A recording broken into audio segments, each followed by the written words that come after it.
Imagine what would happen if there was a game that combines a standard turn-based combat from a regular JRPG and the parry and souls-like nature of Sekiro. Weird combination, right? Now, what if I told you this game had a story that asked, what would you do if you knew your life was ticking away and had to witness everyone around you perish just because they didn't have enough time to live?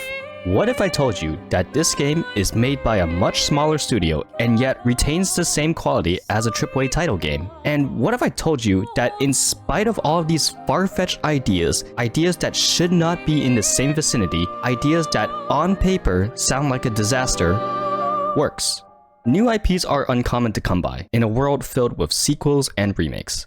Yet one game this year stood up and challenged all of them that a game with many different ideas made out of pure passion can work.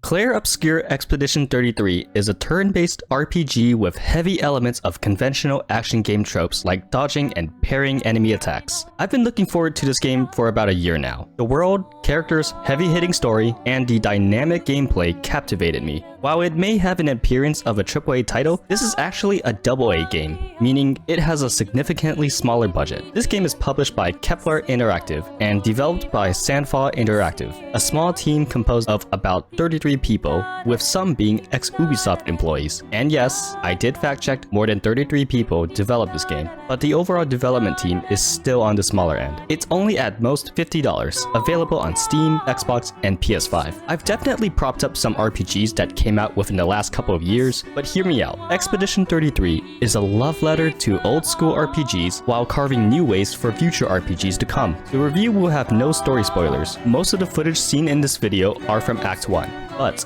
there will be some Act 2 footage sprinkled in. If you want to go in completely blind, skip to this timestamp to see my ending thoughts. With an emotional narrative, gorgeous presentation, well-written characters with Oscar or Emmy-worthy performances, one virtuosic soundtrack, and a dynamic turn-based gameplay system that demands your attention all the way through. The game takes place in a dark fantasy setting, with heavy inspiration from late 1800 to 1900 France, La Belle Époque. Without going too deep into its history, Belle Époque was a time where France's overall art was at an all-time high, and considered the beautiful age, which is exactly what I describe Expedition 33. Beautiful. The game was developed in Unreal Engine 5, therefore allowing Sandfall to utilize its exclusive lighting features. You can see in the background footage how gorgeous this game looks. Now, I've played a handful of Unreal Engine 5 games on my PC. Each time, they pushed my computer to its limits. But as of writing this script, I am pleased to say Expedition 33 is the only game that ran smooth as butter on the highest settings for most of the time. There were a couple of areas where the game ran around 30 to 40 frames per second, but it didn't detract from the overall experience. My rig is considered on the higher end, but your mileage may vary. Backing up the high fidelity is the art direction. Every character isn't exactly one-to-one proportional to a realistic human being, but this style gives the game a more artistic feeling, almost as if we're in one giant painting. Aside from 1900s France, Expedition 33 features other settings that mix with the lustrous buildings. We have underwater sections reflected by the emptiness of broken ships. We have a frozen tundra with a train station being the only source of warmth. And we have mountains that have the silence, not of peace, but as if a higher being was watching us. These locales evoke a sense of dreaminess and familiarity. All of that goes back to one word I used earlier: beautiful. Accompanying this world is the soundtrack and sound design. The second I heard the music back in the reveal trailer, I knew this was going to be one of the best. And guess what? This is one of the best soundtracks I've ever heard in a video game. The title music, Alicia, feels sorrowful and haunting. Every battle music sounds like it's a final boss theme, almost as if each fight could be the character's last. Even the music played when traversing the landscape matches the emptiness in the face of decay. And there's even funny accordion music when we fight a mime. Add some French vocals in almost all of the tracks, and again, we circle back to beautiful. The composer responsible for this melodious soundtrack is Lorien Testard, accompanied by vocalist Alice and Victor. I tried looking into what other works he's done, but it seems like this may be his first one. If that's the case, then he struck a home run. He deserves to stand alongside other titans of the video game music industry, and the sound design is just so euphoric. Just even the clicky sound of selecting battle actions or the eargasmic parry sound.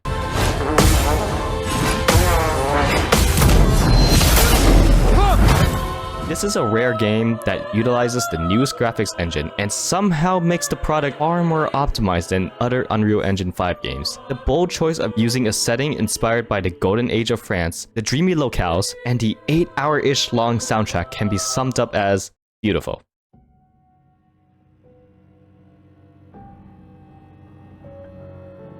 Any well-versed RPG should have a ragtag team of diverse characters, whether they're different races, ages, or abilities. This game is no exception. For a game that's estimated to be around 30 hours of main story content, which is considerably short by RPG standards, Sandfall did an amazing job fleshing out every character in the allotted time. Even if some characters don't get as much screen time as others, they all have fleshed out personalities that make them feel like they're actual people instead of talking AI. That's all thanks to the wonderful performances of the voice cast. We have Gustave, the main character we follow from the beginning, portrayed by the legendary Daredevil actor Charlie Cox. It's easy to forget he's British unless you see his interviews. No, we don't see Matt Murdock in a fantasy setting. Charlie Cox adds a lot of mannerism to Gustave that makes him more than just a sad protagonist. He's actually quite unintentionally lighthearted.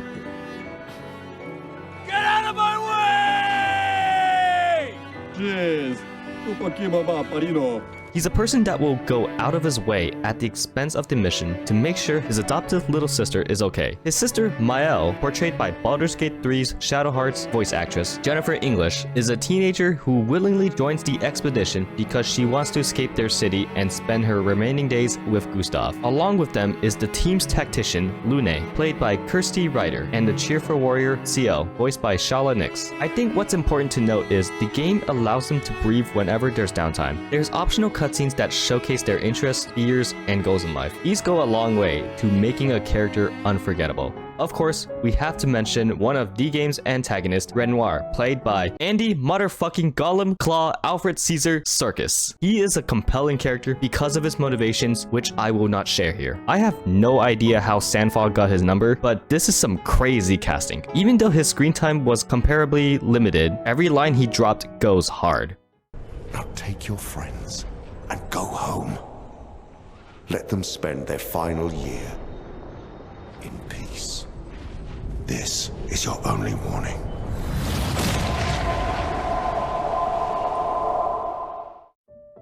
And last, but certainly not least, we have Verso, a mysterious character who seems to carry the weight of the world, played by the man clearly typecasted into these roles, but also has more range than we thought, the clown mascot of last year's Game of the Year nominee, Balatro, literally Tifa and Mario, and one of the best Final Fantasy protagonists, Clive Rossfield, Ben Starr. I've lived more than a lifetime. It's time to let her go. I initially thought his breakout role was phenomenal, but after seeing his performance in this game, I think he might give Mr. Pex a run for his money. Obviously, different characters and different writers, but something I noticed specifically in this game was how simultaneously funny and depressing Verso is, making him perhaps the most well-rounded written character out of the whole cast. If there's any performance that's the biggest standout, it's definitely him.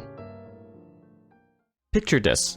A higher being appears at our planet and splits it apart. It places down a monolith that dictates how long we get to live, starting at 100. Each year that passes, the number goes down. If anyone is that age or over, they perish. No ifs, ands, or buts. And each year we don't stop the one responsible for the predicament, the further the number drops. Therefore, the body count increases. That's basically what Expedition 33 is. Each year, the city of Lumierre sends out a team of expeditioners to traverse the lands to stop the goddess referred to as the Paintress. Who and what is this Paintress and what does it want? That's a mystery to solve. As the title suggests, the characters we follow are Expedition number 33. Since the number started from 100, about 67 previous teams failed to stop her. So Gustave, Lune, Meadows, and the rest of his team set off on a quest to put down the Paintress once and for all. If only it was that simple. Immediately when the team lands on a beach, all hell breaks loose. Most of Gustave's squad is wiped out by Renoir for unknown reasons. The rest of the game is you finding survivors and pushing through to defeat the Paintress. Let me tell you for a second, this story pulls no punches. The story can go into heavy territory without warning. At no point does the story feel monotonous because on a flip of a switch, something could happen that would test the character's will to live. The game's main motto is, tomorrow will come. Despite the various obstacles, both metaphorically and literally, the characters must press on so the future can live on. For a game that can feel pessimistic, there's a surprising amount of levity to balance it out. All of this makes a fantastic journey. Something I do appreciate about the story, but may not work for others, is how it places us right into their world without dumping loads of exposition about world building and rules. And all of this is thanks to sharp, well-written dialogue. Every line spoken by a character reveals another layer to them. They can say one thing, but their actions show otherwise. The game knows when to reveal information and when to shut up and let the visual language speak for itself. Another piece of the writing I really like is how sincere it is. Characters do not poke fun at how ridiculous the situation can be, or when someone is over-explaining directions. They just roll with the punches. Having this level of earnestness allows the players to connect with the people of the game. If sincerity were needed anymore, it'd have to be a story that handles death, grief, and how we press on. There's one more thing I should mention about this narrative. It's unpredictable. I'm not kidding. The writers took every JRPG trope you know and threw it out the window. Every time I feel like I'm about to understand the world, the game would flip it upside down, revealing new plot points that I would not even dare think about. I can't stress enough how creative this narrative can get. The story is fascinating. There's more than enough precise, witty dialogue that drives the plot forward and gives characters more dimensions. It combines humanism and Lovecraft elements astoundingly. A lot of twists and turns occur that demand our brain to be turned on. Speaking from personal experience, as well as countless others, it didn't even have to try that hard. Expedition adopts a turn-based style combat, heavily mixed with conventional action game tropes like parrying, quick-time events, and guns. While most would come to the same conclusion of the gameplay feeling like Final Fantasy meets Sekiro, I'd argue it's kind of more in line with the Mario & Luigi RPG games. In both games, any action we do requires a precise button press, and doing so nets extra damage. Both games have a primary attack and a secondary. When an enemy attacks, the player has multiple options for defenses like jump and counter, and that's where the similarities kind of end. But enough comparisons, let's break down the combat into digestive bites. Every character has ability points. We gain these by either waiting for our turn, attacking, or parrying. First, I should bring up perhaps everybody's favorite video game trope, the parry. When an enemy attacks, we can either dodge or parry. Dodging is typically safer as it gives us a larger window to avoid damage. Parrying, on the other hand, has a much tighter window that, upon successful activation, lands a very heavy counterattack and regains an AP per hit. I'll admit, it was pretty hard to parry at first. Other games are usually generous with their parry timings, but here, there's very little room for error. My best advice is listen to enemy attack sound cues. Between dodging and parrying, the latter just has too many pros over dodging that I'd end up using parrying 90% of the time, even if it meant I get mopped. A lot.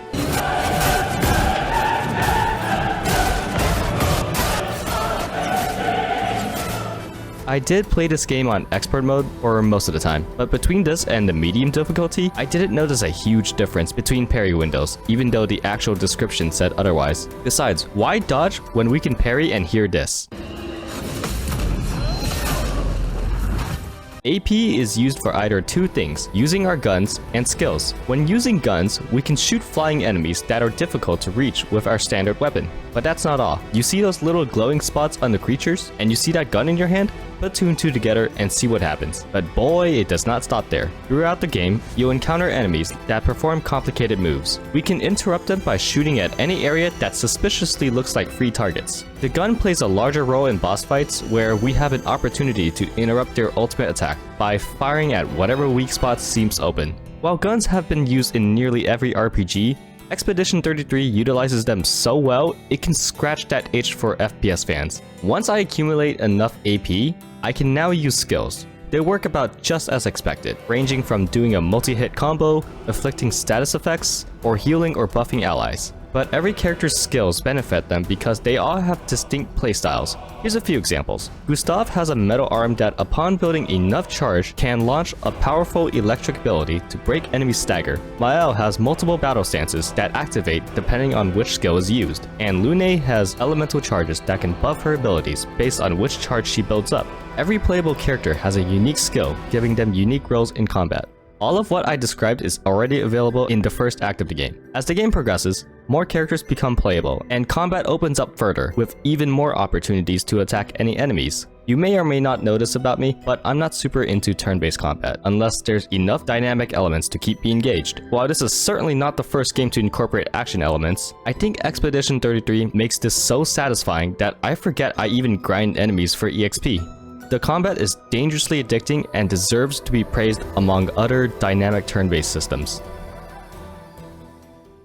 A game isn't an RPG without levels, skill points, and equipment. We have the standard affair like stats and skills. Each time a character levels up, they get a single skill point and a few stat points. To apply them, characters must rest at a flag site, which replenishes our health and potions. Speaking of, potions function a bit differently in this game. Typically, pots are consumable, but here it's more like the Estus flask from the Souls games. We have 4 types of pots, one for the overworld, one that heals in combat, one that gives AP, and one that revives a fallen teammate. All of these get recharged at flag sites. I actually appreciate this approach because it forces me to be more strategic on when to use potions during combat rather than just buy a huge stock and spam them whenever I'm in danger. As for equipment, they function in line with any other RPG. However, one notable feature are Pictos, which function as passives that can be applied to each character. Once equipped, we just have to win 4 battles before it obtains mastery rank. When mastered, we can bring up another menu. Each character has a set amount of Lumina points, which can be used to select which passive we'd want. There is a way to upgrade the amount of Lumina points one could have, so experiment to your heart's content. And